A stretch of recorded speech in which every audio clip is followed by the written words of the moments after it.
आपने कुछ दिन पहले ये तस्वीर देखी होगी या ये वीडियो आपने लाजमी देखी होगी। चाइना ने एक ऐसा कारनामा कर दिया है जो स्पेस एक्स भी नहीं कर सका। यानी दुनिया में सिर्फ 2 ममालिक हैं जो रॉकेट को ना जमीन पे वापस उतार सकते हैं। कल तक उसमें सिर्फ अमेरिका का नाम शामिल था, लेकिन अब इस दौड़ में बाकायदा चाइना भी शामिल हो गया। यानी अब पूरी दुनिया में 2 ममालिक ऐसे हो गए, चाइना और अमेरिका। और ये जो मैं बात कह रहा हूँ कि उन्होंने वो कर दिखाया जो स्पेस एक्स भी नहीं कर सका, इसकी मैं आपको डिटेल्स भी बताऊंगा। पहले आप ये समझिए सादा जुबान में कि एक रॉकेट है जो आसमान से गिर रहा है, और ये रॉकेट आपको पता है कितना बड़ा था? तकरीबन 16 मंजिला इमारत जितना बड़ा ये रॉकेट था। और ये नीचे समुद्र में आके इन्होंने एक ऐसा जाल फैलाया होता है मछली पकड़ने के लिए नहीं भाई साहब, रॉकेट को पकड़ने के लिए। और ये कोई साइंस फिक्शन नहीं था, ये कोई एआई या मूवी नहीं थी, इट एक्चुअली हैपेंड। और लोगों ने इसको विटनेस किया जो चाइना ने ये कर दिखाया। 63 मीटर लंबा ये रॉकेट था और दुनिया में ऐसा कभी पहले नहीं हुआ। अब होता ये है कि 10 जुलाई दोपहर 12:15 पे चाइना का एक जजीरा है, हैनॉन शायद उसको कहते हैं, चाइना में रहने वाले लोग मेरी प्रोनाउंसिएशन ठीक कर सकते हैं। वहां पे एक लॉन्ग मार्च 10B रॉकेट, तकरीबन 63 मीटर ये लंबा रॉकेट था। और ये कहा जाता है कि 16 टन जो वजन है ये खला में ले जा सकता। इनको जहां सैटेलाइट की मदद से छोड़ा जाता है ऑर्बिट के अंदर, और फिर वो हुआ जो तारीख में कभी नहीं हुआ। यानी उड़ान के सिर्फ 6 मिनट बाद, ओनली आफ्टर 6 मिनट इसकी लॉन्च के बाद इसका जो पहला हिस्सा है वो वापस आता है। 300 किलोमीटर दूर समुद्र में एक जहाज खड़ा था, वहां पे जो इन्होंने जो भी जाल बिछाया हुआ था उस पे आके ये सीधा रॉकेट ठहरता है। और ग्लोबल टाइम्स पता है इस पे क्या लिखता है? ग्लोबल टाइम्स लिखता है कि जो इंजीनियर्स हैं, जो इस फील्ड से ताल्लुक जो लोग रखते हैं ना, वो रो पड़े थे ये मंजर देख के। यानी उनके लिए इतना अनइवन था, उनके लिए इतना इमोशनल मोमेंट था। और साइंटिफिक अमेरिकन है एक, वो ये कहते हैं, वो लिखते हैं कि चाइना का दिमाग बहुत चलता है, कि उन्होंने लैंडिंग लेग्स जो हटाई है ना, उससे जो रॉकेट है वो ज्यादा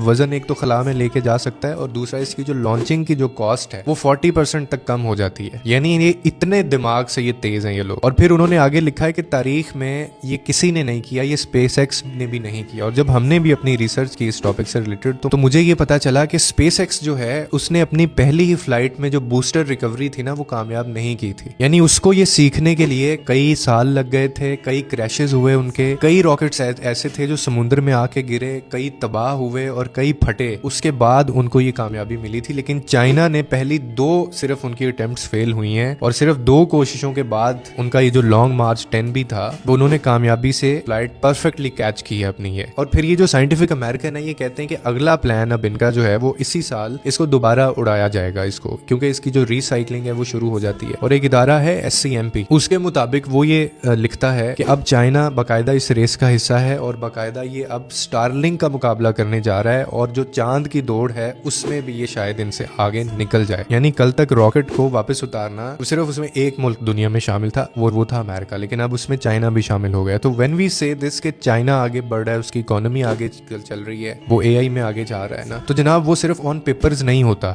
वो एक्चुअली में हो रहा होता है। तो सवाल ये है कि अब क्या खला के अंदर भी अगला जो आने वाला बादशाह है खला का वो चाइना होगा या अमेरिका होगा?